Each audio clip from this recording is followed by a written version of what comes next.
atores do cotidiano. Esses personagens de um rebanho inanimado que sofrem do mesmo dilema.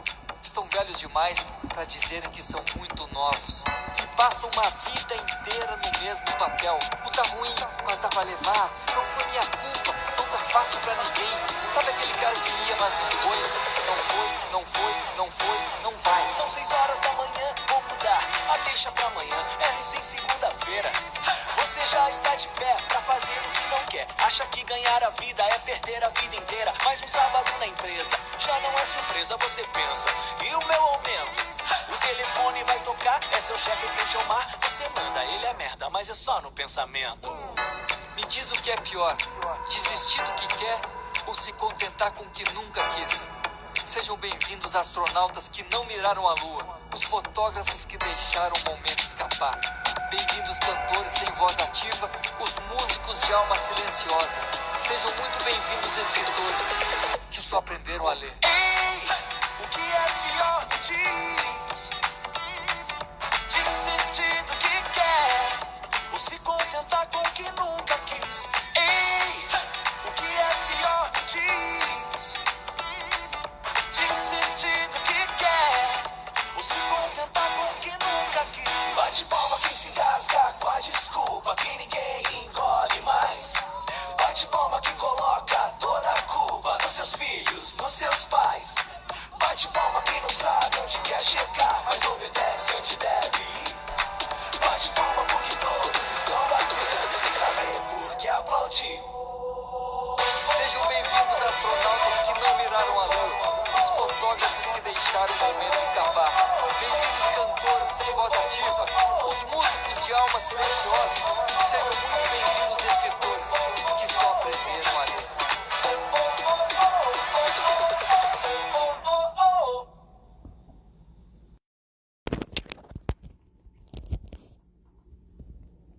Boa tarde, pessoal! Pegaram a frase aí? O que é pior, me diz? Desistir do que quer ou se contentar com o que nunca quis? Anotem essa frase para a live de hoje.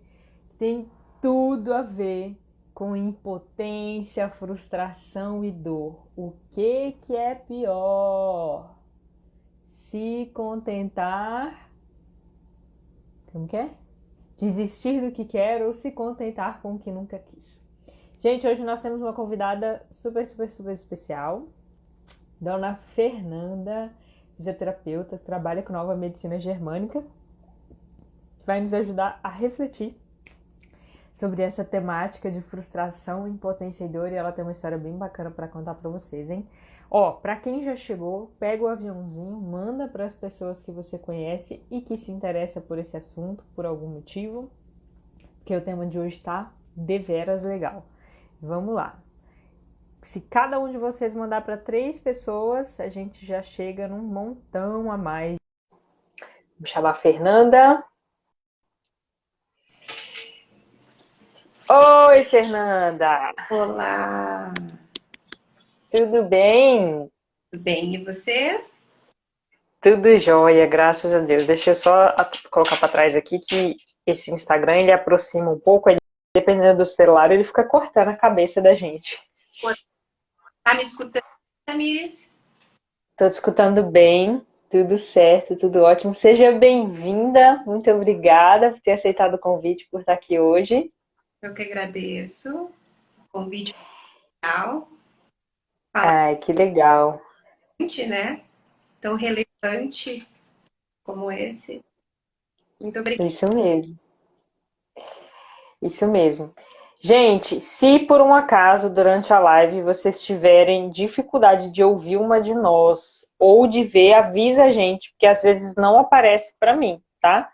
Se estiver muito ruim a internet, eu tento trocar, vocês vão me dando um feedback e fala se sou eu ou se é a Fernanda, porque às vezes não dá pra gente saber quem que tá com o sinal ruim, tá bom?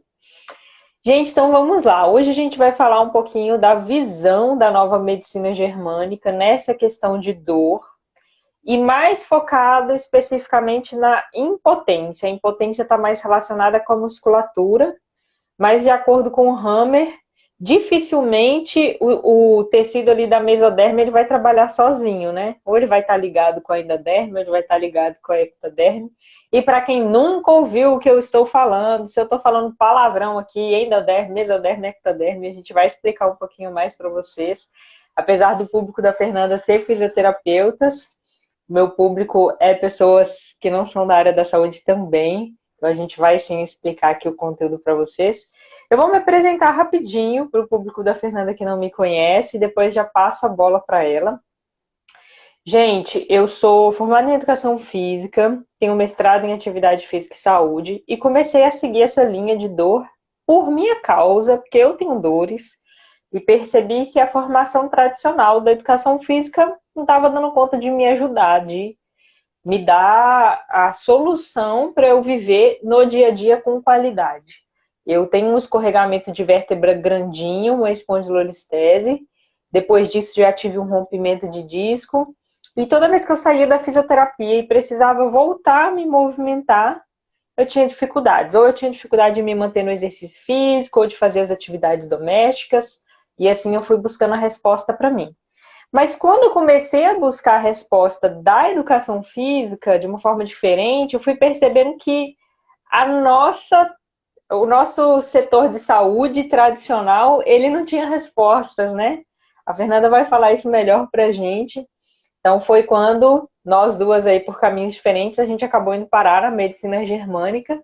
Gente, porque é assim, é incrível. Você começa a buscar um pouquinho mais a causa das dores, principalmente para quem o remédio não resolve mais, alguém que já gosta de se aproximar das leis naturais por qualquer motivo, vai perceber que você vai cair em perguntas que a emoção, a causa das emoções, o que é a emoção na biologia, no nosso corpo, né?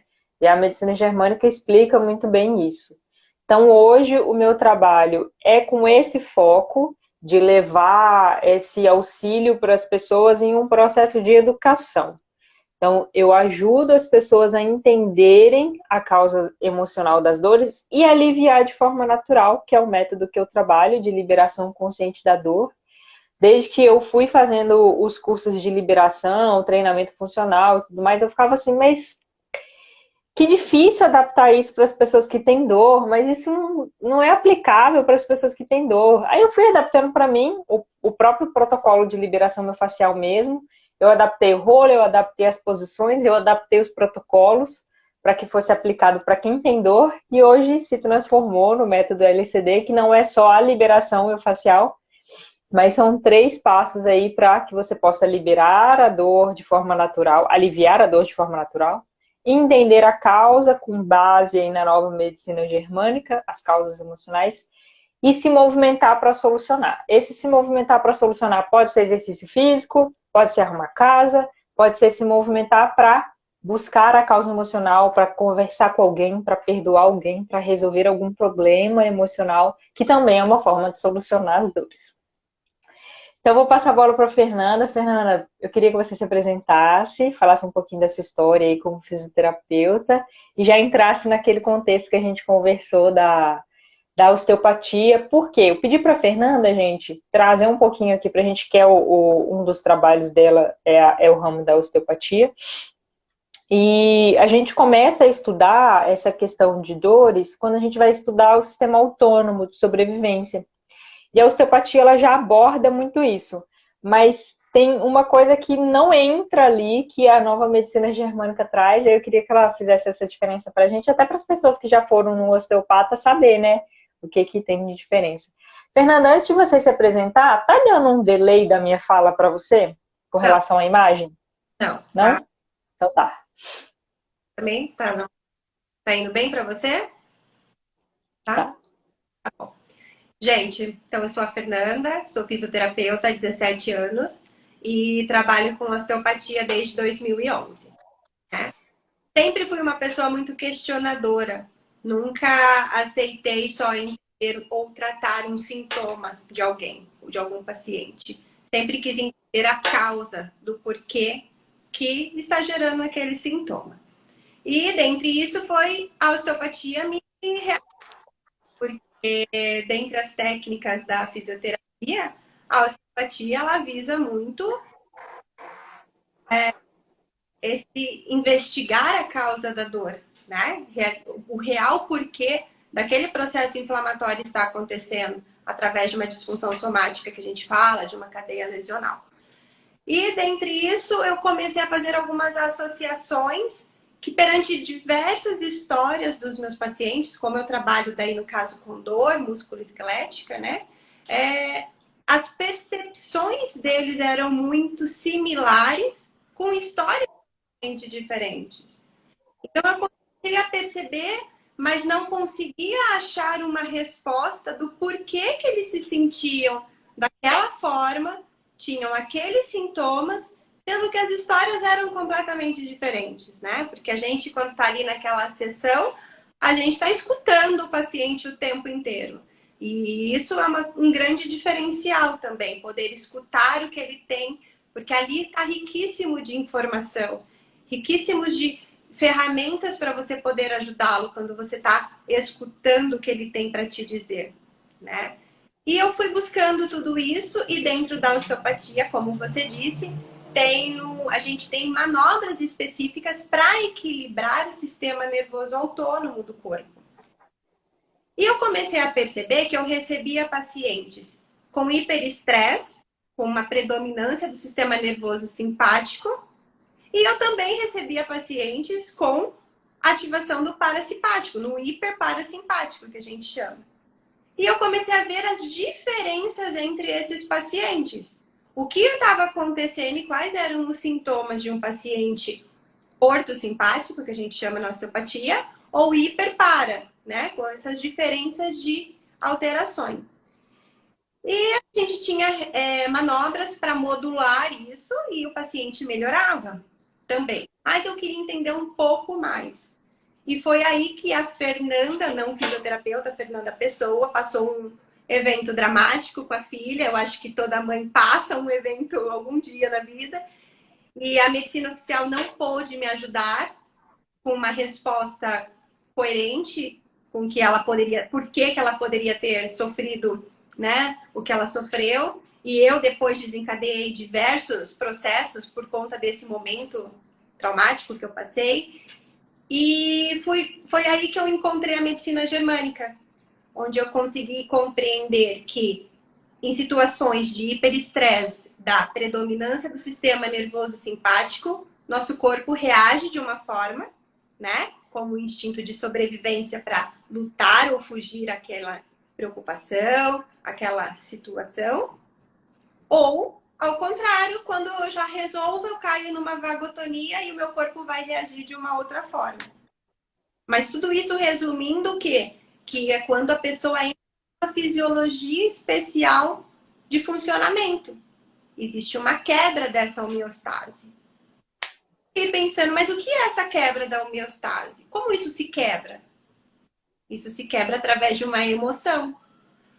Né? Que as pessoas às vezes acham que a emoção é só o eu estou apaixonado. Não. Sentir sede é uma emoção, por quê? Porque eu estou quebrando essa fisiologia normal, eu gero um movimento. É algo que foi quebrado e me muda a minha fisiologia normal e eu posso desencadear alguns processos. Muitos programas biológicos já têm sua resposta pronta, porque eles estão ali para começar, para ter meio e para ter fim. Né? Eles não ficam ali para ficar suspenso, a gente que deixa eles ali em balanço, mas eram para ser resolvidos. Né? E aí eu encontrei a medicina germânica e comecei a estudar, e hoje eu posso dizer que é um estilo de vida. Né? As leis biológicas, elas se tornam um estilo de vida. Você vive aquilo, você faz aquilo, porque quando você acredita que aquilo é a real resposta para todas as suas dúvidas do porquê que o estresse pode impactar tanto a nossa saúde de forma científica, biológica, eu acho que faz todo sentido e a conexão acaba acontecendo bem grande, né, entre as pessoas daí. Resumindo, Sim. seria mais ou menos essa. Que legal. Eu conversando com uma seguidora sobre a nova medicina germânica e ela falou assim: "Ah, eu já fiz a formação", e ela colocou assim: "Mas é tão difícil levar para a vida". Eu pensei assim: "Pô, que engraçado. Na verdade, eu nunca tinha assumido isso, mas é uma verdade. Levar a medicina germânica para a vida, para muitos de nós faz muito sentido essa questão da emoção, do estresse envolvendo o corpo e tudo mais, mas você vai entrando em questionamentos também muito profundos. Se você não tiver afim, você começa a falar assim: esse negócio tá me deixando doido. Eu não quero mais. Eu tenho vários alunos que de vez em quando falam isso. Eu acho que eu vou voltar para a medicina ocidental, que eu tô ficando meio doida com esse negócio aí. Mas é porque ao observar esse desequilíbrio do corpo, que vai ser reorganizado através das emoções, e que as emoções também causam, na verdade, né? Podem causar esse desequilíbrio, a gente vai se conhecendo. E às vezes a gente não quer conhecer alguns pontos nossos que são muito difíceis, ou são muito difíceis para a gente conhecer. Então, lidar com a medicina germânica é isso, viu, gente? Se preparem para quem ainda não conhece, mas para quem já está na busca, eu falo: delicie-se, se jogue na medicina germânica, porque ela vai te dar muitas respostas. Ela vai te trazer sensação assim: nossa, que bom, que é isso? Agora eu entendi aquele negócio que estava assim recorrente e que eu não conseguia resolver. É só deixar passar, é só trabalhar enquanto eu estou com sintomas, eu não preciso mais ficar brigando com sintomas. Isso a gente vai falar aqui para vocês hoje também, então aproveitem, porque para mim a medicina germânica ela traz essa delícia de respostas, mas não vou dizer também, depois que essa pessoa respondeu isso para mim, eu comecei a pensar. Não vou dizer também que tem momentos que a gente não fica muito encucado, não, com algumas coisas. Pô, mas não tô entendendo esse mecanismo, que às vezes a gente não encontra resposta na gente, né? A gente tem que esperar um tempo para entender. Mas faz parte do processo, é porque a gente não se conhece tão a fundo ainda. E não vai ser do dia para a noite que isso vai acontecer. Isso demora mesmo. Fernando, eu queria que você só desse alguns exemplos, se possível, desse quando os pacientes chegam com o sistema simpático mais ativado ou com o sistema simpático mais parasimpático mais ativado, para as pessoas que estão ouvindo saber diferenciar: eu já fui na fisioterapia com esse sintoma, eu já fui com aquele outro sintoma. Quais são alguns sintomas do sistema simpático mais ativado e do sistema parasimpático mais ativado? O principal, né, que a gente pega em consultório do simpático ativado, na minha experiência ali, é quando a pessoa ela se encontra, quando ela fala em uma crise de ansiedade, né? Então, ela está com predominantemente ali com o simpático ativo, porque ela pode já estar dentro do parasimpático, mas algo fez ela reviver aquele hiperestresse. Então, ela tem esse que ela julga ser ansiedade, mas dentro das leis biológicas a gente tem que entender qual é o motivo dessa ansiedade, né? Então, ela tá, ou ela também, quando ela é visceral, quando ela tá com uma queixa muito mais visceral ali, de estômago, intestino, normalmente ela também está nessa fase simpática, dominantemente simpática.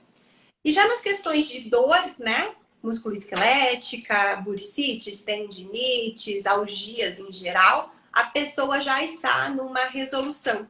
A gente fala naquela fase de reparação. Então, ela já está no processo de sistema nervoso parasimpático mais ativo ali, né? Mas dentre as fases do sistema dia, que é simpático, normal, e noite, que seria o parasimpático, isso seria o normal, a pessoa em fisiologia especial, ou ela tá só aqui dia, ou ela tá aqui só à noite, né? Mas em alguns momentos ela pode trocar também isso perante essas situações. Porque a pessoa, mesmo que esteja em parasimpático, ela precisa ter picos do simpático para continuar esse programa, para drenar um pouco de alguns edemas que estão sendo gerados na fase do parasimpático, né? Então, normalmente, em questões de dor musculoesquelética, seriam parasimpático, e questões viscerais e ansiedade, simpático. De forma fala assim, né? Lembrando que Muito bem. fala, cada pessoa é muito única, né, Tamires? Então a gente fala de uma forma muito geral e porque não existe uma receita de bolo para nenhum tipo de atendimento, né? Então o que a gente vai acabar falando sempre é baseado nas leis biológicas, né, estudadas ali por Dr. Hammer, mas lembrando que é uma forma mais geral de contexto, né? Que nós estamos falando no que seria. E você falou que na osteopatia tem um teste para ver o sistema ativado, simpático para simpático? Tem como você explicar mais ou menos como que é? A gente faz um contato no nervo oculomotor aqui, né? Fecha os olhos, faz esse contato e vê a pulsação do paciente, né? Conforme a pulsação, se ela estiver acima de 80 batimentos, a gente considera que ela está num sistema ortossimpático, né? E mais baixo no parasimpático. Então, a gente consegue avaliar aí. Mas a gente tem que entender que tem muitos pacientes que só de estar ali também já ativam um pouco do simpático por dar uma taquicardia. Então é importante a gente poder fazer esse teste numa hora que a pessoa já está mais tranquila ali, mais confiante. Porque quem conhece é diferente de uma primeira sessão, né? Então a gente tem que ser muito cauteloso com tudo isso. A gente também não pode chegar já chegando, a gente tem que ir descascando camadas da cebola para a pessoa poder permitir também esses acessos, né? Mas dentro da osteopatia a gente avalia ali para não precisar entrar em conflitos, né, biológicos, vamos dizer assim, e tentar modular a fase do sistema nervoso autônomo através das manobras específicas. Se eu preciso ativar o simpático, reduzir o simpático, né? Aí a gente vai ter técnicas específicas para isso daí. Sim. E que interessante, né? Porque depois que eu fiz o curso da medicina germânica, eu não mudei tanto a minha prática de exercícios físicos, mas a minha frequência cardíaca de repouso diminuiu consideravelmente. Eu não sabia desse teste que vocês faziam na osteopatia. Legal, bom saber. E eu fiquei aqui achando que era só relacionado ao exercício físico, então tem a questão do equilíbrio aí, simpático para simpático. Muito legal. E, gente, para vocês já começarem a entender aí, para quem ainda não... E coloca aqui no comentário, gente, quem está assistindo uma live minha ou da Fernanda pela primeira vez, que não sabe o que é medicina germânica, se estiver um pouco perdido, que vocês não estiverem entendendo, podem colocar, que a gente ajuda a esclarecer um pouco mais. Mas como a gente vai falar de frustração, impotência e dor, já fica com essa ideia na cabeça. Músculo e osso, sempre que tiver sinal de dor, você vai pensar em alguma coisa que você começou a resolver. A gente não foi educado para isso. Eu sei que é difícil. Quando começa a dor, a gente acha que está fazendo alguma coisa errada. Mas no músculo e no osso, não é. Porque o seu sistema de sobrevivência ele é muito inteligente. Ele não tem por que te deixar em crise de dor no momento que você está resolvendo coisas importantes. Não tem. Ele precisa garantir a sua sobrevivência. Mas se por um acaso veio alguma crise, principalmente crise intensa, não aquela dorzinha crônica, né, que continua assim, que a gente vai falar, mas crises intensas, que a gente acha mesmo que a gente fez alguma coisa errada, carregou um peso errado, fez um exercício errado, fez alguma coisa errada. Não é, tá, gente? Vai pensando na sua vida o que você começou a resolver na temática de impotência. Aí eu queria que a Fernanda contasse pra gente como que a medicina germânica enxerga essa questão. O que é essa bendita dessa impotência que esse povo da germânica tudo fala? E quando eu comecei a falar sobre isso, quem não é da área, as meninas da minha equipe, por exemplo, que me ajudam a deixar mais fácil a fala, elas falaram, tá, mas impotência, quem que fala impotência? Ninguém sabe o que é impotência, não dá para explicar de outra forma esse negócio, não? Conta pra gente, Fernanda, como que é essa visão da nova medicina germânica? Então vamos falar um pouco de frustração. A frustração, o que ela é? Ela é uma emoção que ocorre em que você está sendo impedido de alcançar o que você deseja. Isso é uma frustração. Peraí que tá falhando um pouquinho a sua voz. Eu não sei se é porque tá sem fone. Você falou da frustração, o que é a frustração? É uma emoção, mas aí você vai falando, ele vai dando uns altos e baixos, assim. Mas eu também não sei se é a internet. Tá. Veja se você consegue entender, senão eu coloco o fone. Você acha que tá ficando? Uhum. O melhor e melhorou, eu só vi o seu lábio, ficou sem voz. Vamos tentar aqui por o fone, então.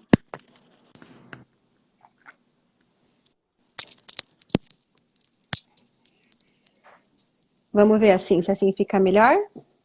Tá, se falhar eu te aviso. Por enquanto tá bom. Então tá bom.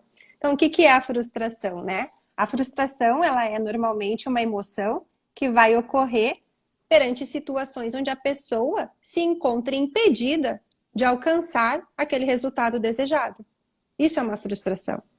E isso reforça muito, então, essa sensação de impotência. O que é ser impotente? É eu não me sentir capaz.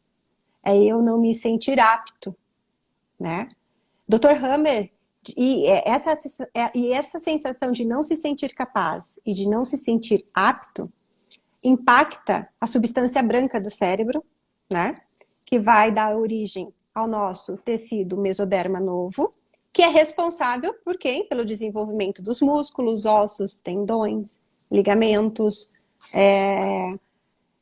fáscia, tudo essa questão musculoesquelética, né? E alguns outros órgãos também têm origem mesoderma novo, mas vamos focar aqui no sistema musculoesquelético.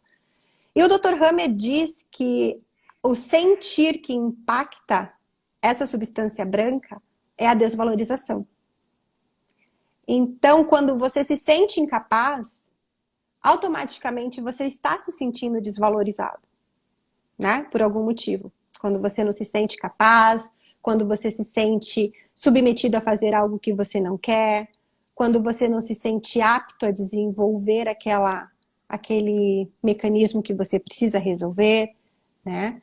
Então, a gente sempre vai estar falando em impotência porque é o sentir mais biológico da natureza, né? O animal, ele se sente impotente perante o outro. E nós, humanos, que temos o contexto psicobiológico de nos autodesvalorizar perante essa sensação de impotência. Então, essa sensação, por impactar essa região específica do cérebro, que é a substância branca, vai desencadear sintomas na região músculo-esquelética, por conta dessa tríade que o Dr. Hammer explica. Não fomos desenvolvidos de forma aleatória, e sim de forma sincrônica. A psique, o cérebro e o corpo, né? Mas olha que interessante, né, Tamiris, como você começou ali a falar.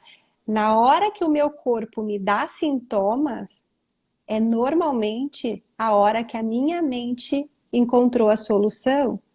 É quando eu já começo a me sentir, de certa forma, capaz. É quando eu me sinto valorizado. E aí o meu corpo precisa reparar aquela fase inicial que eu fiquei com pensamentos recorrentes, né? Necrosando meus tecidos, atrofiando a minha musculatura. Agora eu preciso reparar tudo aquilo. Mas eu já me sinto capaz. Eu já me, né? E é onde estão os sintomas. E esses sintomas, ele também é uma via de mão dupla, né? Porque ele pode fazer você voltar a se sentir incapaz por conta da dor. Mas agora que eu resolvi isso, eu me sinto incapaz porque eu não posso brincar com meu filho mais, né? Então, quando você entende as leis biológicas, você para de lutar com os sintomas. Você entende que isso faz parte de um processo e que se tudo correr bem, em 3 semanas, esse processo vai se finalizar. Mas não se finaliza por quê? Aí que vem pra gente, né? Os pacientes com dor, as pessoas com dor. Porque elas ficam revivendo esses conflitos muitas vezes.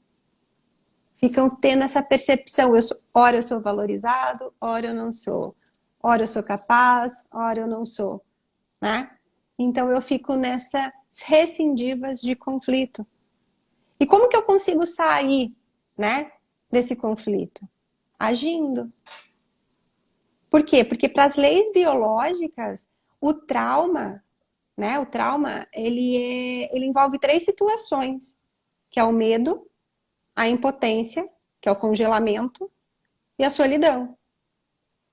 Então, como que eu saio desse estágio de congelamento? Porque quando eu me sinto impotente, se eu me sinto incapaz, eu me sinto congelado naquela situação. Eu não posso reagir àquela situação. Então, o que eu tenho que fazer? Entrar em ação. Porque é só entrando em ação eu saio do estágio de congelamento. Eu mostro que micromovimentos, como você fala muito nos seus stories ali, que brincar com o filho sim pode ser considerado uma atividade física, né? Fazer uma caminhada com a família. Por quê? Porque são esses micromovimentos que vão ser informados ao cérebro que não existe mais perigo em se movimentar. Que você pode voltar, que se mexer não é mais perigo. Porque toda vez que um paciente chega para mim e fala assim, eu espirrei e travei. Como que alguém trava espirrando? Né? E aí você vê assim, você travou porque você resolveu alguma situação, né? E agora a gente tem que tentar entrar em ação, no caso a osteopatia, com manipulações para devolver esse movimento e a pessoa tomar a consciência de que aquilo pode ser realizado novamente, né? E aí o cérebro ele também tem que começar a entender que ele tem que parar de acessar aquelas memórias aonde ele via que perante um perigo que eu me sentisse impotente, eu tinha que me congelar. Essa era a estratégia que ele adotou. E se ele entender que aquele momento já passou, aquilo lá já foi resolvido e você pode voltar a se movimentar, você dá condições para que esse processo de programa biológicos chegue em normalidade, né? E tem aqueles pacientes que já chegam na outra fase, que a gente fala que é a PCLB, que já não é aquela dor tão inflamatória, é só uma dor mais ao toque, né? Isso já é a fase que ele já está no seu completar, vamos dizer assim, o sentido biológico de tudo isso, que é o reforço de todas essas estruturas que foram necrosadas quando você se sentia incapaz. Mas ele já está naquele processo de reparação. Então, é um paciente, uma pessoa que o movimento é muito mais rápido, tudo isso, porque ele já está no processo final. Ele só precisava daquela ajudinha sua, né? E uma coisa que eu sempre digo é que não basta só a gente trabalhar a nossa desvalorização. É importante a gente trabalhar não só o que a gente não é capaz, e sim o que a gente já é capaz, mas não dá valor. Eu acho que a grande diferença está aí. Você entender que o que você faz já dá valor àquilo que você faz, e não só se autocobrar do que você não faz. Né? Eu acho que é uma grande diferença nisso. E as pessoas, elas procuram sempre uma resposta pronta para a solução do conflito. E não existe. Não existe. Entrar em ação é conseguir elementos para que você consiga sair desse estágio de congelamento e seguir. E você vai ter a resposta, talvez não a que você queria, mas a que é necessária para você continuar e sair desse ciclo vicioso de dor que a gente tem. Né?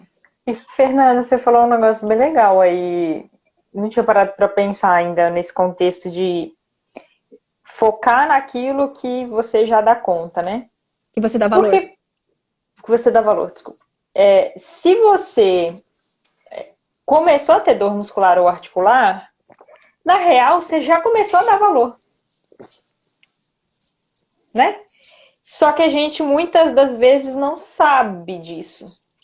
Aí eu queria que você explicasse um pouquinho o que você já viu na prática, contasse, na verdade, né? O que você tem de experiência prática desse contexto das pessoas com dores e o tempo de resolução de conflito, o que pode atrapalhar ou ajudar, porque quando não há um processo de entendimento da causa emocional, não quer dizer que não vai ter alívio da dor, né? O seu corpo ele tem os processos naturais de buscar essa correção, instintivamente a gente sabe aquilo que é preciso ser feito, senão a gente não reproduziria como a gente reproduz, né? É um instinto. Uhum. Então a gente sabe aquilo que precisa ser feito, a gente sabe que a gente precisa se aproximar da natureza, a gente sabe que a gente precisa dormir à noite, apesar da gente ficar querendo mudar alguns ciclos. Instintivamente a gente sabe. Então toda vez que a gente começa a ter dor articular e dor muscular, eu já comecei a dar valor a alguma coisa. Então, no meu caso, gente, quando eu tive dor estudando para o vestibular, para quem já ouviu uma história, quando eu travei da coluna estudando para o mestrado, que eu fiquei 2 dias de cama, quando eu travei da coluna, que eu fiquei 10 dias de cama, eu tinha decidido valorizar a minha empresa, foram dias antes que eu inconscientemente tinha tomado alguma decisão. Tinha valorizado alguma coisa que eu estava desvalorizando. Mas eu demorei um tempo para começar a perceber isso. Tudo bem que na terceira vez, na trabalho que eu fiquei 10 dias de cama, como eu já estava nesse processo de estudo sobre isso, ficou um pouco mais claro para eu entender o que estava acontecendo. E passei de uma forma um pouco mais leve. Eu sabia do processo inflamatório. Dependendo do tamanho da resolução que você tem, o processo inflamatório vai ser grande mesmo. Eu acho legal a gente falar isso aqui, né? E só que a gente vai demorando um pouco para perceber. Aí eu queria que você falasse um pouquinho como que você vê isso na prática. O tempo que as pessoas demoram para sair dessa resolução de conflito, pelo menos na parte muscular e articular. Tudo bem que a gente não sabe se a pessoa saiu total, né, gente? Porque a gente está aqui na vida para isso. A gente vai ter outras coisas para resolver. Mas de crises ali que a gente acompanha quando está com a pessoa. E se todas conseguem perceber esse fator emocional ou não, quanto tempo demora, se já conseguem perceber na hora que você conversa. O que você lembra aí de casos para contar pra gente? Vamos falar assim do tempo da dor, né? Vai ser, isso eu sempre deixo bem claro durante a sessão, porque eu acho que tudo que se torna conhecido fica mais fácil até para o paciente poder compreender a fase que ele está, o que ele vai passar. Então você está antecipando para ele tudo o que vai acontecer, porque a gente já sabe o que vai acontecer, né? Perante a fase que o paciente vai te procurar. Então essa fase de dor, de sintomas, ela é proporcional ao tempo do hiperestresse. Porque se eu necrosei, fiquei lá 1 ano me sentindo incapaz, é muito diferente se eu fiquei 1 semana. Os meus sintomas vão ter características diferentes perante esse tempo de necrose, de atrofia, né? E de que ele vai precisar reparar. Mas se a gente não tem as recidivas, se a gente encontrou a resolução, eu me sinto valorizado, eu me sinto capaz, eu me sinto apto, e eu não tenho síndrome, que a gente fala, né, que é canal coletor, quando eu não tenho um comprometimento do canal coletor ali, porque o canal coletor vai jogar mais líquido para aqueles tecidos, e o que dói não é nem tanto o processo inflamatório, é a tensão dos tecidos cheio de líquido. É isso que dói. E quanto mais líquido tem, é para tampar aquele buraco que fez na fase ativa, que a gente fala, né? Quanto mais líquido tem, mais dor eu tenho. E se eu tiver canal coletor, então, aí aqueles sintomas vão ser muito mais intensos. Mas vamos desconsiderar o canal coletor. E vamos falar num processo, né, que ele encontrou a solução, começou a se sentir valorizado e nos procura por ter dor nessa fase. Esse processo, com a nossa ajuda, que a gente vai ter uma terapia ali para ajudar a sintomática, no conflito local, na região, ele tende a durar 3 semanas. Tá? Para esse processo encontrar a normotonia, né? Encontrar novamente a homeostase desses 2 sistemas nervosos integrado, o dia no simpático e a noite no parasimpático. Essas resoluções normalmente acontecem no período da noite, quando a predominância do parasimpático. Então, por isso que muitas pessoas relatam a dor ser maior noturna, porque esse processo de reparação é onde é mais intenso, né? E quando eu tenho as recidivas, é aí que eu te falo, é quando a pessoa, ela encontrou de certa forma a valorização. Vamos dar um exemplo, um paciente meu que, por exemplo, ele se sentia muito desvalorizado, ele era um chefe de cozinha, tá? De um restaurante muito bem conceituado aqui, e ele se sentia muito desvalorizado ali pelo chefe, pelo patrão, no caso. Ele era o chefe, né? E ele se sentia muito desvalorizado. Então, ele tinha muitas dores em região de coluna cervical. Por quê? Porque a cervical está muito ligada a essa questão intelectual, essa autodesvalorização profissional, de capacidade, né? E também um pouco da submeter-se ao que ele não gostava também. Então, ele começava a ter essas dores, e ele se sentia capaz, ou um dia ele era valorizado por esse chefe de alguma maneira, com uma recompensa salarial ou com algum elogio verbal. Então ele se sentia um pouco capaz, de repente ele entrava na dor, mas aí ele voltava aos conflitos. E aí que entra a frase que eu falei, de você valorizar o que você já faz. Porque muitas vezes, Tamires, a gente busca a valorização de uma pessoa que não vai te dar. Entendeu? E até quando vale a pena, foi daí que a gente estava durante a sessão de manipulação da cervical, porque na hoste a gente vê a vértebra que está em disfunção. Então você sabe diretamente o que é, porque você sabe a vértebra, né?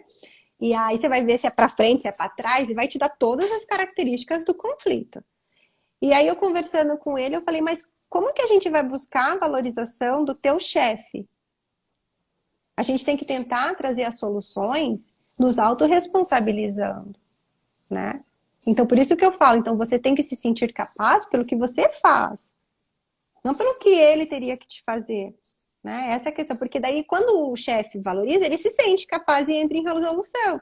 Mas em qualquer outra coisa ele voltava a se sentir incapaz e voltava com o pescoço travado. E aí, quando, por um motivo de que eu falo às vezes, quando você coloca aquilo na cabeça, você quer começar a desenvolver, ele falou que ia sair da zona de conforto, que é a zona de desconforto, eu falo, né? Porque zona de conforto, ninguém tá confortável, a gente sempre tá sofrendo ali, mas não sai dela, né? E aí fica lá na zona de desconforto, eu falo. E aí ele Cachorro sentado no prego. mas é a zona de conforto, né? E aí ele mudou, ele foi trabalhar para outro lugar, onde ele se sente realmente importante, capaz, e ele tá super bem. Claro que isso não é a solução, tem que trocar de trabalho, então se o meu problema é no trabalho, não é isso, né? A gente sempre tem que pôr na balança que se você toma remédio todos os dias para ir trabalhar, é isso que você quer para sua vida? Porque a gente só mostra o caminho. A decisão cabe a cada um tomar, né? E aí, esse período daí é muito relativo da gente dizer qual o tempo que isso vai durar, porque vai depender desse hiperestresse que a pessoa passou, né? Do tempo tecidual que ele precisa para se regenerar e de todas essas recidivas. Porém, quando você toma consciência do que te leva a essas recidivas, você consegue, eu já pisei por esse caminho, eu escolho se eu caio de novo no buraco, se eu desvio do buraco ou se eu troco de rua, né? Por onde eu vou, por qual caminho eu sigo. É uma tomada de consciência daí, né? Tem uma frase, Tamires, que eu gosto muito, que é de Joseph Campbell, que ele fala ali assim, onde você tropeça, ali está seu tesouro. Então eu falo assim, aonde está sua incapacidade, está teu tesouro para te mostrar o quanto você é capaz. E você tem que ser grato, às vezes, a esse chefe que te desvalorizou, que te fez tomar consciência que você estava sofrendo fisicamente por conta daquilo. E você foi atrás de outra forma de trabalhar e está super satisfeito e muito mais feliz hoje. E aí ele começa a ter outra visão, né? Você abre um leque de oportunidade, e é por isso que eu digo que eu falo que a medicina germânica se torna um estilo de vida, porque você consegue fazer esse olhar mais geral perante, você sai de você e enxerga as suas situações ali, né? Então, Eu achei muito legal disso. você ter falado isso, que a medicina germânica não é uma técnica, né? É uma Não, ciência. é uma ciência. Porque todo mundo me pergunta isso, sabe, Tamires? No consultório aqui nas redes sociais. Tá, mas é uma técnica? Não é uma técnica, é uma ciência que estuda um programa biológico que vai te dar as respostas no seu corpo.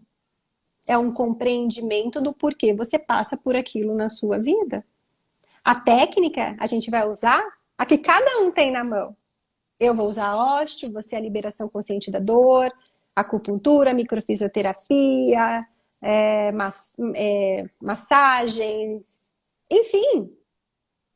Mas todo mundo deveria conhecer, quem trabalha com o corpo, um pouquinho das leis, porque só ia somar aquele seu aprendizado. E claro que tem pessoas que eu não chego a falar do conflito, né? Por quê? Porque a pessoa já chega blindada para você. Daí você não pode, porque tem aquela outra linda frase que você só pode ajudar quem quer ser ajudado. Né? E se ela tá blindada... Dai o que te pede e a quem te pede. Então você tem que respeitar isso. Se ele é blindado também, ele tem a sua necessidade. E a gente sabe quais são e o porquê, né? Então a gente tem que... Quanto mais confiante a pessoa vai se sentindo ali com você, essa blindagem vai se quebrando, né? E uma coisa interessante, Tamires, é que com essa vida louca que todo mundo tem, a gente vai deixando de sentir. A gente vai racionalizando muito as coisas. E a gente deixa de sentir. Às vezes não sente nem o vento que tá batendo na gente. A gente deixa de sentir. E esse deixar de sentir, às vezes eu pergunto para o paciente, mas quando começou a dor? Ah, não sei. Ah, mas dói mais de dia, mais depois do almoço, mais de noite, no trabalho, dormindo? Ah, não sei. Eles não conseguem, eles só sabem que dói. Olha que engraçado, porque eles não conseguem se perceber de tanto mecanismo de meios externos que estão ali, né? Não deixando sentir, só racionalizando. E aí, a partir do momento que você começa ali, descascar a cebola, Fer, dói de noite. Ou dói no frio. Ele começa a se perceber, ele começa a se conectar com ele mesmo. E ali já está um grande passo para o processo de normalização acontecer também, né? Sim. E aqui dá pra gente agora viajar um pouquinho na maionese, para quem já está acompanhando há mais tempo. Quem fica na live mais tempo já é uma pessoa que está interessada mesmo. E para quem já está acompanhando mais tempo a medicina germânica, porque uma das coisas, eu estava conversando com uma seguidora hoje, que estava questionando a questão de dor, né? E eu escuto muito isso das pessoas, porque parece que a dor é uma punição, então não tem outro jeito das coisas funcionarem. Gente, quanto mais eu estudo a história do ser humano, você vai considerando aí questões filosóficas, religiosas, a dor está presente em todo o nosso processo da natureza, de crescimento, o quebrar de um galho de uma árvore, a plantinha que está sendo comida pelo outro bicho, o arrancar das penas lá acho que é da águia, né? A gente poderia dar inúmeros exemplos aqui. Mas é importante a gente entender, existem vários motivos que a gente foi se afastando disso no decorrer da história. Eu cito muito isso nas minhas lives. Religiosamente, filosoficamente, tem vários vetores que a gente poderia olhar aí. E um deles, a gente sabe que na questão da religião, utilizou-se a punição como algo de correção. E a gente trouxe isso para a nossa educação. O nosso modelo educacional ainda é assim, não dá nem para falar que não é mais não, porque ainda é, mas está começando a mudar. E, na visão de Hammer, os nossos principais geradores de conflitos, as nossas...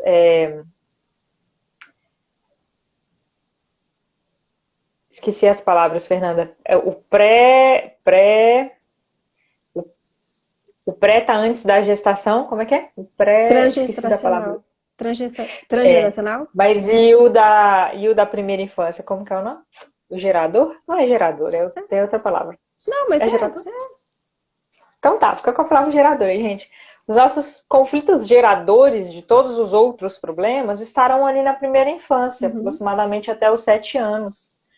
Então, para quem já está questionando coisas mais profundas aí, mas por que essa dor resolveu e apareceu outra? O que essa dor resolveu agora e depois apareceu de novo? Vamos pegar o exemplo que a Fernanda trouxe aqui, né? Do chefe de cozinha. E ele, daqui a um tempo, volta para ela e fala, mas Fernanda, eu entendi o que você quis dizer e eu não estou conseguindo essa valorização. Eu não estou conseguindo me impor. Aí você vai entendendo que tem coisas mais profundas que precisam ser acessadas, que foram vividas de desvalorização. E aqui eu vou citar um livro para vocês, era para ter trazido ele para cá, eu esqueci. Que eu tenho já citado em outras lives também, porque um dos passos de você identificar isso é fazendo, por exemplo, uma avaliação da leitura biológica para você acessar os mapas. Um dos passos. Eu não sei muito bem o que é essa leitura biológica, então Uma outra sugestão é o livro do Eckhart Tolle, que é o que eu estou lendo agora. E, gente, tem muita conexão com a questão da medicina germânica, porque ele vai explicando as emoções ali no corpo. E na visão do Eckhart Tolle, ele fala dessa questão que a Fernanda está falando para você sentir. Então, ele coloca a importância de você observar de fora os seus pensamentos. Você não é a sua mente, você não é os seus pensamentos. Então, quando vem um sentimento de desvalorização, o que ele explica ali? É como se nós tivéssemos sentimento. É difícil a gente diferenciar o sentimento da emoção, né? Mas emoção. você tem capacidades internas positivas, e ele fala que isso é nato nosso. E se a gente for levar para a religião, tem essa mesma fala, só que de forma diferente, né? Tudo o que é de alegria, de amor, de bondade, isso é nato nosso. Só que vai ficando cada vez bloqueado, como se você fosse criando um novelo de lã em cima daquilo ali, de acordo com as vivências que a gente vai vivendo. Então vai ficando aquela energia ali, a acupuntura fala disso também, vai ficando aquela energia bloqueada que você viveu um processo de desvalorização na sua infância. E aí tudo que te remeter esse processo de desvalorização vai te lembrar aquilo, vai abrir aquela caixinha. Mas se você não entende que processo de desvalorização foi esse, às vezes fica muito difícil de você ressignificar isso, de você reviver de uma forma diferente. Às vezes as pessoas conseguem, às vezes não. Então, se você é uma pessoa que não está conseguindo, sugiro esse livro do Eckhart Tolle, para entender o que é esse observar de fora de que você não é a impotência. Você não é a desvalorização. Isso é uma energia sua que está enovelada ali, gerada por um conflito, de acordo com Hammer, lá na primeira infância, e que pode ser ressignificada. E uma outra ferramenta que eu sugiro também é o processo da constelação familiar, que ajuda a gente a encontrar essas vivências, o que é que estava acontecendo ali, porque você acessa um campo energético, né? Para você reviver de uma forma diferente. Porque tem muita coisa, gente, a nossa geração, que está aqui, a minha geração, a da Fernanda, pessoas aí próximo dos 30, entre 30 e 40 anos, podemos dizer, essa geração. A gente ainda viveu uma geração de muitas impotências na infância. Não pode isso, não pode aquilo, segura o choro, tá. A geração de 40 para cima viveu ainda muito mais rigidez. A nossa já não viveu tanto. A gente pode falar que os nossos pais já eram um pouco mais maleáveis. Da geração dos nossos pais para trás, aí é muito sofrimento e instinto de sobrevivência mesmo, no auge. Agora que a gente está começando a entender isso. Só que esse processo educacional ele vai demorar um pouco para ser remodelado diante desses entendimentos, né? Para a gente minimizar um pouco esses conflitos na infância. E se confunde muito esse minimizar os conflitos na infância com libertinagem, com deixar a criança fazer o que ela quiser. Não tem limites. E não é isso. Mas a gente precisa aprender a acolher o sofrimento do outro. E o sofrimento de uma criança, ele é real. Ele precisa ser acolhido. Ele não é choro de bobeira, de bobagem, como a gente ouvia. Engole esse choro, porque eu vou te dar motivo para chorar. Olha que o chinelo. Quanto mais a gente fizer esse processo de acolhimento, e a gente pode começar conosco, como adultos, para a gente ir treinando isso, e conseguir aplicar para quem tem filhos, ou para quem ainda vai ter, ou para quem trabalha com crianças. Quando eu acolho o sofrimento do outro como algo verdadeiro. E a gente está vivendo um processo agora nessa pandemia que, infelizmente, isso ainda está um pouco difícil de acontecer, né? O acolher a visão do outro, acolher o outro como ele é. Porque agora, por uma lei natural, a gente está saindo de um processo de camuflagem. Para que serve a camuflagem? A Fernanda falou aí. É esse quando a gente fica travado, parado, para garantir a minha sobrevivência. Aí eu me visto conforme o meio, ou para comer alguém, preciso de comida, os animais, né? Ou para me proteger, porque um predador chegou por ali, opa, peraí, deixa eu fingir que eu sou folha aqui, deixa eu fingir que eu sou do meio para eu não ser comido. E agora a gente está saindo desse processo de camuflagem, porque hoje em dia não se mata mais a qualquer custo, não se abandona mais da família a qualquer custo, a gente está podendo ser quem a gente é. Mas, ao mesmo tempo, o processo de acolhimento ainda está nessa dificuldade, porque a gente acha que a gente tem que falar tudo a todo custo, tem que impor a nossa opinião a todo custo, e aí esses processos de impotência não serão resolvidos da mesma forma. Por quê? Pensa comigo. Se a gente traz sofrimentos da infância ainda, a nossa infância está longe de ser uma infância ideal. E eu me coloco aqui, o nosso adulto ainda tem muito uma criança ferida, e isso vai ser passado para as próximas gerações ainda. Então, se eu ainda tenho muitos ferimentos e eu não sou acolhido no meu sofrimento atual, eu vou continuar nesses processos de impotência do mesmo jeito. E é muito difícil a gente conseguir fazer isso sozinho, né, Fernanda? A gente vai fazendo isso num processo em conjunto, em família, com outros profissionais. Eu preciso buscar esse ser observador, como o Eckhart Tolle fala, mas a gente sabe que a gente não muda da água para o vinho, do dia para a noite. Eu estou em busca de ser esse ser observador, mas quando alguma coisa no meu dia a dia... e aqui eu queria depois dar esse exemplo, e se a Fernanda tiver algum exemplo para falar de atleta, Fernanda, ou de pessoas da área da educação física, da questão da impotência, que se eu estou na educação física, vocês podem ter certeza que eu tenho muitos conflitos de impotência e desvalorização. Aí quando acontece coisas semelhantes no meu dia a dia, ativa a minha criança ferida, que eu já estou num processo de curá-la há um tempo. Essa semana eu fiz um processo de constelação familiar também, para tentar acessar um pouco mais, mas vai me lembrar, eu vou achar que eu sou a pior das pessoas, porque eu me desvalorizo, porque eu não dou conta de fazer as coisas direito, e vem todas as memórias. E por isso que eu sugiro o livro do Eckhart Tolle, e eu deixei uns stories hoje, dê uma olhada lá, que eu fiz um resuminho com um desenho, para a gente buscar essa prática. Toda vez que vocês tiverem sentimentos de impotência, de frustração, de julgamento, silencia primeiro, observa. Não fala nada sobre o que você está pensando, só escuta. Eu achei essa técnica muito boa, e se unir à técnica do Ho'oponopono também, que aí eu indico o livro do... Como que é o livro da técnica do Ho'oponopono? Eu tô com o Milagre da Manhã na cabeça, mas não é esse. Não é. Esqueci.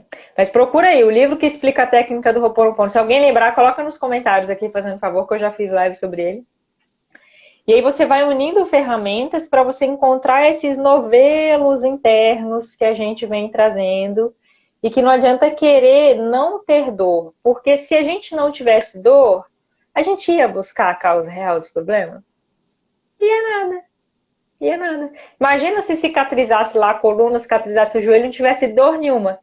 Cara, você nunca que ia parar para pensar num processo de desvalorização, de mudança de direção do joelho, de submissão. Mas, Fernanda, você tem algum exemplo para dar para a gente de ter atendido atleta nesse sentimento de impotência? Faz umas 2 semanas que eu atendi um tenista, né? E ele falou assim, é o meu cotovelo, né? Que tá ruim, mas na hora que eu jogo não dói. E aí, eu já sei, eu troquei a minha raquete, porque sempre a gente acha meios, né? Pra não enxergar que sou eu, é a raquete. Mas enfim, e aí eu escutei tudo, ele falando da dor do cotovelo. E a gente nunca discorda, né? É a raquete mesmo. Eu falei, já trocou? Isso. Mas ela é bonita, ela é boa, tá melhor? Não, agora tá ótimo, que bom. E você fica ali escutando, né? E aí, na hora que ele deitou ali para eu ir avaliando ele, né? Melhor nas questões daí, porque ele me procurou pela osteopatia, né? E dentro da osteopatia, eu não consigo não ajudá-lo com a medicina germânica. Se eu sei que eu posso ajudá-lo, né? Então, a gente vai devagar, achando um espacinho para falar. E aí eu peguei e comecei a conversar com ele e tal. Eu falei assim, mas essa dor, né? Você ganhou o torneio? Como que foi? Me conta desse torneio. Eu ganhei. Eu ganhei. Então, enquanto ele estava se sentindo incapaz de fazer o gesto com precisão, porque O treinador estava autocobrando ele naquele aspecto de precisão, de técnica, né? E quando ele estava se sentindo incapaz, quando ele realizou o movimento perfeito e ele ganhou o torneio, aí eu expliquei isso para ele. Você entrou no processo de resolução e de cura, e isso faz parte. Então ele ficou assim, feliz de saber que aquela dor dele já era, porque a cura não quer dizer que você não tem sintoma, né? A cura tem sintomas, né? E aí só dele compreender aquilo, a gente manipulou, fizemos as estruturações e aí a gente conversa muito nesse aspecto. Quando você se sentir incapaz, muito cobrado nisso, vamos trocar essas percepções? Vamos focar em outras situações? E como você disse ali, você colocou em perfeita abordagem ali, de às vezes tem sim a desvalorização infantil, porque tudo para a criança é muito real e verdadeiro. E quando é preciso entrar nisso, a técnica que eu tenho para tratar da medicina germânica é a osteopatia, né? Porque, como disse, ela não é uma técnica. Eu encaminho para alguém que vai acessar essas memórias, né? Porque às vezes eu falo, você precisa se valorizar, mas não é você adulto, não é a Fernanda, é a Fernandinha que precisa entender que ela não está mais ali congelada, impotente, sozinha, chorando, né? Então eu encaminho para uma técnica que eu vejo pelo perfil da pessoa e pela necessidade dela qual que seria a mais indicada. E sugiro algumas, na verdade, para ela ter o poder de autonomia e de decidir, né? E eu sempre falo, é muito importante você conhecer a sua história. Você tem que entender a sua história. Não adianta. E eu como fisioterapeuta e você como educadora física, o nosso pano de fundo é a desvalorização, né? Porque eles estão chegando pra gente gerar movimento. Então a gente está trabalhando nisso. Então a gente tem que conseguir fazer eles entenderem a sua própria história e ter um novo olhar. Às vezes, só de eu falar ali, ela já muda a percepção dali e aquilo já flui. Mas às vezes não, às vezes aquilo é muito intenso, porque uma criança sente muito intensamente os conflitos, né? E como você disse, o negócio de liberdade, eu tenho uma filha de 6 anos. Eu mudei muito também o meu jeito de agir com ela, porque eles têm que se sentir acolhidos. E esse acolher não quer dizer que você aceita tudo que eles fazem, mas você tem que mostrar para eles o caminho que tem que ser seguido corretamente e sempre mostrando que você compreende. Tem adolescentes que chegam para mim, Tamires, e falam que só eu compreendo, que ninguém da casa deles compreende ele. E não é que eu compreendo, eu sei o que ele está passando, né? Pelos tecidos, pela articulação que faz aquele gesto e ele não consegue realizar. E ele precisa do quê? Então, ser compreendido. Então, conhecer a sua história é fundamental. Eu tô lendo Da Emoção à Lesão. Fica a dica aí também. Ai, verdade. O Júlio falou isso na live dele. Eu quero pedir esse livro. Onde você pediu? Pediu pela internet? No estante virtual. Peguei físico, porque eu gosto de grifar. Eu sou da moda antiga ainda, sabe? Os digital, eu sou meio ruim ainda dele. Eu gosto de ter o digital só por conta do Ctrl+L. Aí eu quero procurar alguma palavra especificamente, vai lá no PDF, é mais fácil de procurar, mas eu também gosto do físico. Fernanda, você assistiu uma live que eu fiz com um médico chamado Alain Denisard? Acho que não, tá. Não? Gente, eu vou colocar aqui na hora que a nossa live acabar. Se eu não colocar, vocês me mandam um direct para lembrar, porque já teve vezes que eu falei que eu ia colocar e passou a live e esqueci. Eu mando. E ele fala dessa questão da importância de conhecer a história, porque a gente estava falando sobre o vazio existencial, e aí ele, como médico, traz a questão de que na medicina não se estuda sobre isso, em cadeiras normais da medicina, a não ser que você vá para uma residência, e mesmo assim na psiquiatria é muito difícil entrar nesse contexto, a psiquiatria vai entrar em contextos mais físicos, químicos ali do funcionamento do cérebro, né? E ele fala que uma das causas, aí ele vai trazendo filósofos, uma das causas desse vazio existencial é a nossa falta de história. a gente decidiu desconsiderar a nossa história, porque passado é passado e fica no passado e a gente não mexe no passado. A gente escutou isso, né? E só passado só fica no passado porque a gente não mexe no passado quando a gente não dá conta de lidar com ele. Porque senão você fala dele tão naturalmente que não tem problema falar do passado. Exatamente. Uma das causas históricas disso tem relação com a Revolução Francesa, quando decidiu-se separar a igreja do Estado e começou a considerar o tempo como linear e não como cíclico. Quando a gente não considera o tempo como cíclico, eu desconsidero que o que aconteceu historicamente influencia nos tempos atuais. Então, a partir do momento que eu não tenho história, quem sou eu? Quem sou eu? Se eu não conheço a minha história, como que eu olho para uma árvore e quero entender se ela está dando fruto, se não está dando fruto, sem entender a história? Como que é aquele terreno? O que tem no terreno? Quando que ela foi plantada? Para quem entende, olha para uma árvore e sabe, ó, tem mais ou menos tantos anos, né? Consegue analisar aquela história, mas vai ter que analisar a história. E no nosso corpo da mesma forma. Se eu estou com dor atualmente ou não, se eu estou com doença atualmente ou não, ela tem um tempo de ser formada. Por isso eu falo tanto da necessidade da gente se aproximar dos ciclos da natureza, entender os ciclos da natureza. Porque se eu tenho um sistema dia-noite, mas eu não vivo à noite, eu não sei o que é noite, porque eu estou sempre dentro de um quarto com uma luz acesa e uma tecnologia ligada, eu não sinto a noite, eu não percebo mais as estrelas, a lua. Eu fico no mesmo ritmo frenético do dia. Isso vai alterando os nossos ciclos, aí a gente vai entrando em desequilíbrios e esse é um dos fatores, né? Fernanda, eu vou dar uma olhada aqui nos comentários para a gente ver se tem alguma dúvida. A Amanda falou aqui que eu achei bem legal, ela falou: meus dedos ficaram dormentes na gestação e pós-parto, somente melhoraram após eu aceitar a decisão de me dedicar 100% à maternidade. Isso é um... Pode falar enquanto eu vou olhando as outras aqui. Quando ela compreendeu que ela pode ser capaz de assumir ali, né?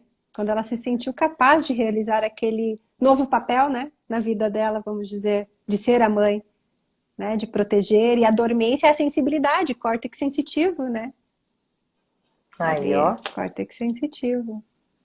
A RS Melo falou que tem fibromialgia há muitos anos e hoje entende que foi muito do emocional. E ela realmente tem dor mais à noite. Você tem alguma coisa para sugerir para quem tem mais dores à noite ou assim que acorda?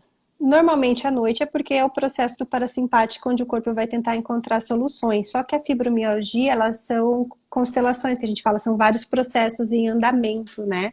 Então eu sugiro isso que a gente está falando, entender a história, entender quais são o que está preso ali ainda, para ela poder conseguir sair desse processo, porque se ela começar a perceber que se a dor é mais nessa região, qual região está sendo mais acometida, ela também consegue ver quais são os conflitos que ficaram presos ali. Mas o fundamental da fibromialgia seria entender a história, entender a sua história e procurar uma microfisioterapia, uma constelação, para ir trabalhando. E não é uma sessão, né, Tamires? Isso é importante a gente falar, porque cada cenário que você entra, você vai ter uma nova visão perante aquele evento que você passou, você vai ter novas percepções daquela situação. Então, entender isso, entender a história é bem importante daí. Né? E uma dica que eu sempre dou para os meus pacientes é assim: faça um balanço diário antes de deitar. Veja como foi seu dia, o que aconteceu que te frustrou, o que você se sentiu incapaz, o que você não engoliu ou engoliu. Faça esse balanço diário, né? Pense, traz para o consciente aquilo, né? Para você poder não ficar muito tempo dentro desses processos. Porque às vezes as pessoas perguntam para mim: você não tem problema? Não, eu sinto igual todo mundo. Os DHS, que são os conflitos inesperados, acontecem comigo também. Mas eu tento ficar o mínimo de tempo possível preso ali, porque eu sei que a conta chega, né? Então eu quero que esses sintomas sejam os mais amenos possíveis, entendendo essa questão. Então fazer esse balanço diário muda bastante as percepções daqui para frente. Assim, eu começo a fazer todo dia um diário do que aconteceu, do que eu senti naquele momento que aconteceu aquilo. E trabalhando essas sensações, porque quando acontecer de novo aquela desvalorização, Você já conhece, você já sabe o que que você sente. Então, vamos trocar por outra coisa? Rapidamente? Então, você começa a se autoconhecer também para evitar que esses sintomas fiquem mais aparentes na fase de cura. Exatamente. Eu daria a sugestão de liberação miofascial, Com né? Para quem certeza. tem dores aí nessa fase da noite. Então, você adaptei os protocolos de liberação para o que eu utilizo hoje. Então, eu sugiro que você faça sempre com um rolo e uma bola, porque tem pontos que é melhor fazer com rolo, tem pontos que é melhor fazer com a bola. Mas, contudo, entretanto, todavia, eu sempre ensino a liberdade para você fazer se você só tiver com rolo ou se você só tiver com a bola. Não é para ter desculpa de não fazer porque não tem material. Dá para fazer com batata doce, com mandioca, com cebola, com limão. A ideia é você entender que todo o processo de cura existe há milênios de anos, gente. A gente só tem que estimular ele, mas está nas nossas mãos. Não tem essa de que porque eu não tenho o equipamento, porque eu não sei fazer, porque isso, porque aquilo. Está dentro de nós. A gente está aqui para explicar para vocês justamente para facilitar esse processo. E claro que a gente vai contar com os profissionais para nos ajudar, mas no dia a dia a gente ter essa independência, igual escovar o dente e passar fio dental, né? Para quem ainda não viu a explicação das liberações miofasciais, você vai utilizar algum objeto para quando você vai fazer sozinho, né? Porque a Fernanda, por exemplo, quando ela está fazendo manobras ali da osteopatia, ela está fazendo mobilizações miofaciais, né? No corpo da pessoa. E quando você está fazendo com algum equipamento para pressionar, ao pressionar você vai movimentar o fluxo sanguíneo, aí a gente volta na história do movimento é vida, tudo que a gente gerar movimento no corpo vai trazer resultados benéficos, entender em que momento você está para realizar esse movimento, se eu vou fazer muito movimento ou não, faz parte. Então tem gente que não consegue inicialmente deitar no chão para fazer as liberações. Tem live que minha salva que dá para fazer liberação na cama.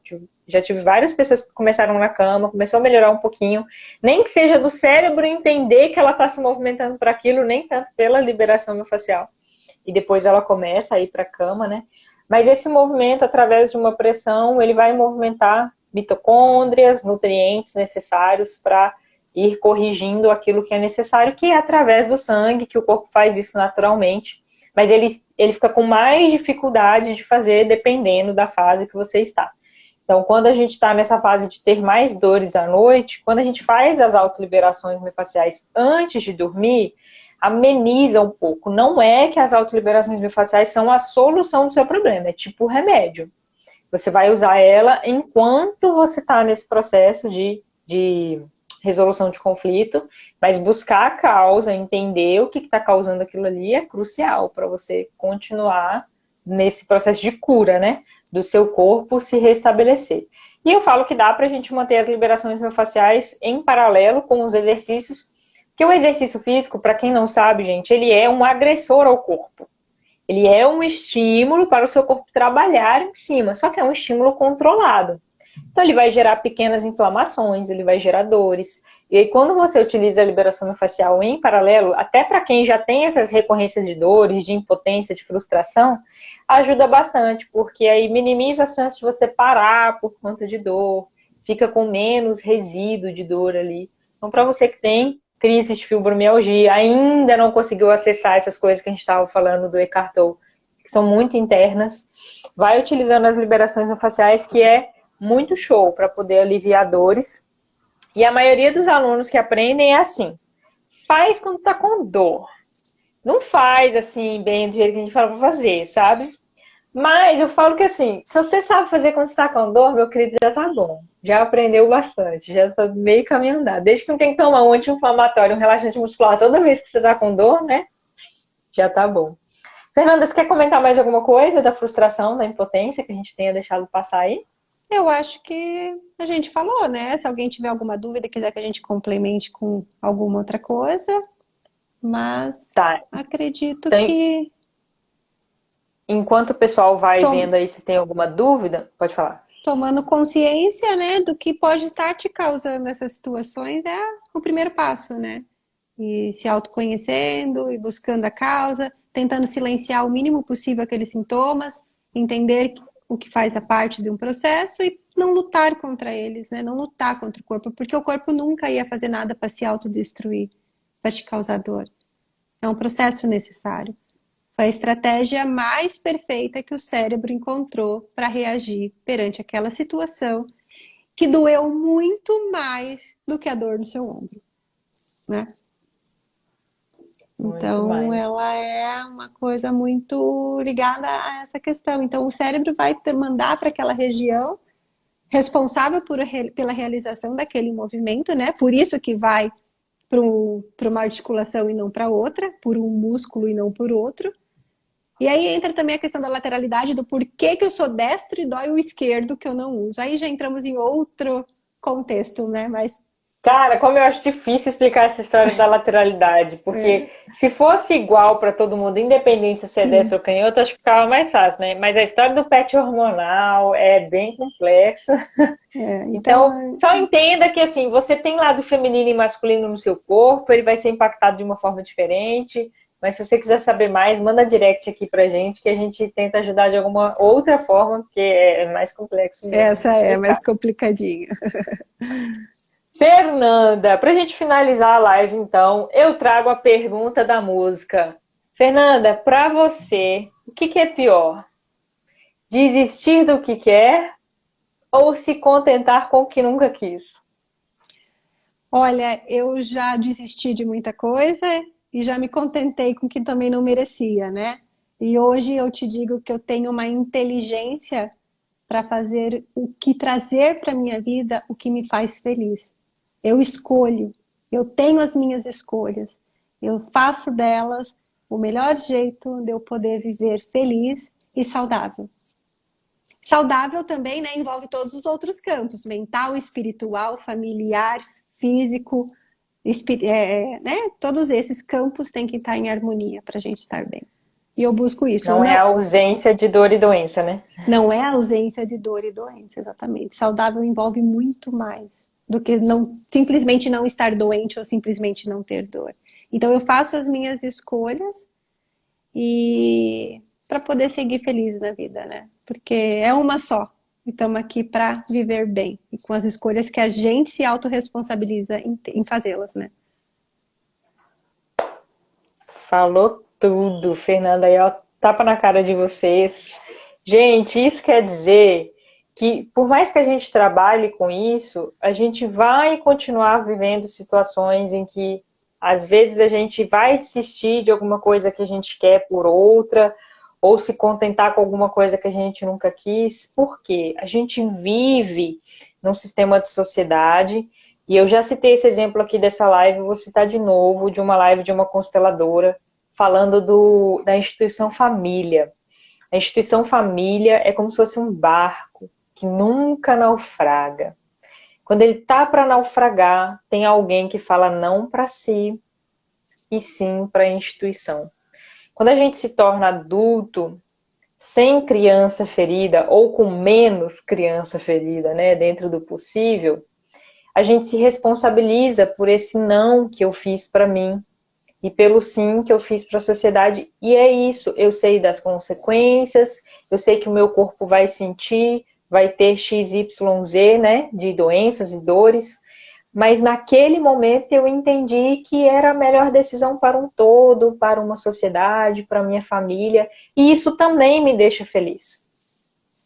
Também me deixa tranquilo, né? Agora, o problema é quando a gente se contenta com o que não quer, desiste dos seus sonhos, entra nessa sensação de impotência, de frustração, porque lá atrás alguém te disse que não podia ser feito, que você era incapaz, que estava errado o que você estava fazendo, que era feio fazer o que você estava fazendo. Está na hora da gente começar a curar essas feridas, como o Eckhart Tolle fala. Se identificar com a mente, ele entende que foi parte do nosso processo evolutivo, mas já está na hora da gente sair desse círculo vicioso de mente barulhenta, porque está causando mais doenças que são desnecessárias, que a gente poderia evitar, porque a gente continua se identificando com os erros do passado, mas aí é a tal da história. Passado fica no passado, mas se eu não conheço os erros do passado, eu não sei corrigir. Eu tenho que entender a minha história. E entender com um olhar acolhedor. Entender que quem te falou que você precisava engolir o choro, que quem te falou que era feio o que você estava fazendo, tinha mecanismos de sobrevivência muito intensos. Então não tem certo e errado e não foi culpa deles. Mas você estava imerso naquele processo. Entender esse processo te dá uma visão mais esclarecida para você mudar o que você consegue mudar e quer mudar daqui para frente, que foi o que a Fernanda falou. Eu trago para a minha vida aquilo que eu quero. E eu sempre gosto de citar a frase de Isaac Newton, que se por um acaso eu estou falando errado, gente, alguém me corrige, por favor, mas até onde eu vi era de Isaac Newton, que essas referências vão se perder, né, em decorrer da história, né? Mas se hoje a gente está aqui fazendo essa live, foi porque alguém nos preparou para isso. Então, se eu vim até aqui, foi porque eu estava sobre ombros de gigantes. Então, os nossos pais, os nossos avós, a sociedade que veio antes lutou muito para a gente ter o conforto que a gente tem hoje. Vamos ajudá-los da forma que for possível, com menos julgamento, menos imposição, e a nós também. Vamos acolher, né, as pessoas como elas são e melhorar de uma forma mais leve, mais alegre. Perfeito. Então perfeito. é isso, gente. Fernanda, muitíssimo obrigada pela sua presença aqui, por ter aceitado o convite. Obrigada, eu que agradeço. Foi muito gostoso mesmo conversar, falar a mesma língua e poder trazer um pouquinho desse conhecimento para as pessoas que às vezes precisam só escutar alguma coisa que a gente tem aqui para compartilhar, né? E o nosso conhecimento não tem que ficar ali na estante, então vamos divulgar ele aqui para que sempre vai tocar alguém, né? E essa é a nossa missão. Isso aí. Então, se tocou você, se fez sentido, tira um print, pega o aviãozinho, a live vai ficar salva, marca nos seus stories, manda para as pessoas que você acha que vai fazer sentido também e ajude a fazer com que esse conteúdo chegue para mais pessoas. Então é isso, um bom sábado para vocês, bom domingo, bom final de semana. Um beijo. Beijo, gente. Tchau, tchau. Tchau, tchau.